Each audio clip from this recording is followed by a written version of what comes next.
Full disclaimer, this is just my imagination running wild. I made this video because I was stuck in traffic longer than usual one day, and this idea hit me, so feel free to poke holes in my reasoning or claims, but also know that it's all made up anyway. Let's get to it. What if Breath of the Wild had launched only on the Wii U? That one question spiraled into a bunch of follow-up thoughts while I sat in traffic. What would the short-term and long-term consequences have been? What would have happened to the Nintendo Switch? And what ripple effects might we have felt, or maybe still be feeling to this day? For some reason, people either forget or try to deny that Breath of the Wild was a multi-gen release. It launched on March 3rd, 2017 for both the Wii U and the Switch. I'm literally holding both copies in my hand, and yet I still hear people say things like, well, I mean, yeah, but, which I don't really get, because we don't try to do that for any other title. Nobody says, oh, well, Twilight Princess came out on Wii, and I guess on the GameCube too, but... Maybe people downplay it because they think the Wii U version didn't make an impact, or that not enough folks played it. But of the 34 million copies Breath of the Wild has sold, 1.7 million were for Wii U.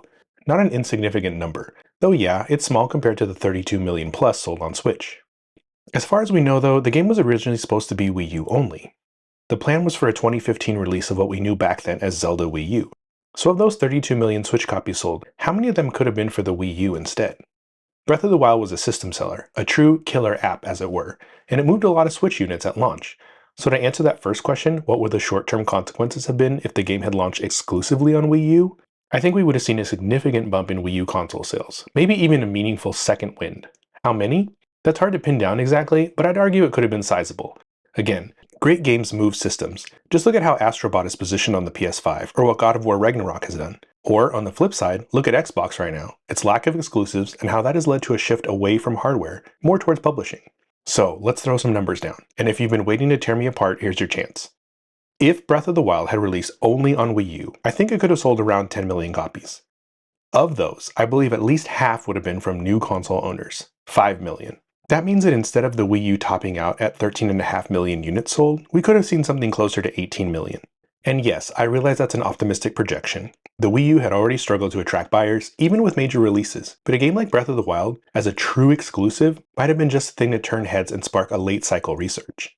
What about long-term consequences? If Nintendo had seen a boost in Wii U sales and engagement, I think the Switch would have been delayed, maybe until 2019. With the Wii U gaining traction, they might have been more inclined to support it with additional first-party games, new IPs, and broader ideas. Games like Pikmin might not have seen the delays they did, as we have on record Miyamoto talking about it being almost ready to go as early as 2016 or 17. More developers might have been willing to give the system another shot also. And when it comes to the sequel, Tears of the Kingdom, I think we would have gotten a very different game. I've said since day one that Tears of the Kingdom disappointed on a lot of fronts, especially the story. The reused map felt underwhelming, and while the focus on physics was technically impressive, it wasn't what the sequel needed to be. In this alternate timeline, I imagine the sequel would have kept the same art style, but taken a different direction mechanically and narratively. The added success of the Wii U would have given Nintendo more confidence to take bolder creative risks. Instead, in reality, they went all in on physics and left everything else up to our imaginations. What we got was a game that downplayed story in favor of sandbox mechanics, and saddled us with the messy, paradox-riddled narrative we're still scratching our heads over. I also think this would have reshaped Nintendo's whole remaster/remake strategy. In this timeline, I doubt we would have seen Skyward Sword HD or Echoes of Wisdom. Those two games in particular feel intrinsically tied to Tears of the Kingdom's release, reception, and legacy. Link's Awakening, on the other hand, felt more like a standalone project, and probably still would have happened.